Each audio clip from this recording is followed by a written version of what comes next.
சென்னையின் புறநகரில் 200 கோடி மதிப்புள்ள அந்த மாளிகையை யாரும் வாங்க தயங்கினார்கள். ஆனா ஒரு ஃபேமிலி மட்டும் அந்த அபாய வார்னிங்கை இக்னோர் பண்ணி குடியேறினார்கள். ஒரு வார்னிங் மட்டும் இருந்தது. 3வது மாடிக்கு போகாதீங்க. முதலில் எல்லாமே பெர்ஃபெக்ட்டா இருந்தது. பிரமாண்ட சண்டிலியர், பழமையான ஓவியங்கள், லக்ஸரி லைஃப் ஸ்டைலு. ஆனா இரவு 12 மணிக்கு பிறகு அந்த 3வது மாடியில யாரோ நடந்து வர்ற சத்தம் கேட்க ஆரம்பிச்சது.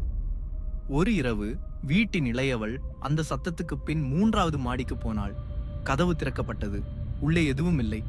ஆனால் சுவரில் இருந்த ஓவியத்தில் ஒருத்தி தன்னையே கண்களால் பார்த்து கொண்டிருந்தாள். அவள் அருகே சென்றவுடனே அந்த ஓவியத்தில் இருந்த பெண் சிரிக்க ஆரம்பித்தாள். மெல்ல அந்த சிரிப்பு முழு மாளிகையையும் நிரப்பியது. அடுத்த நிமிஷம் மின்சாரம் போய் இருட்டு. அவளது குரல் மட்டும் கேட்டது. இப்போ இந்த மாளிகை எனக்கு மட்டும் இல்ல, உன்னுடையதும் கூட. அடுத்த நாள் காலை குடும்பம் எல்லாம் காலை உணவிற்கு கூடினார்கள். ஆனால் அவள் மட்டும் காணாமல் போனாள். ஓவியத்தில் நேற்று வரை இருந்த பெண் அருகில் இப்போது அவளது முகமும் சேர்ந்திருந்தது.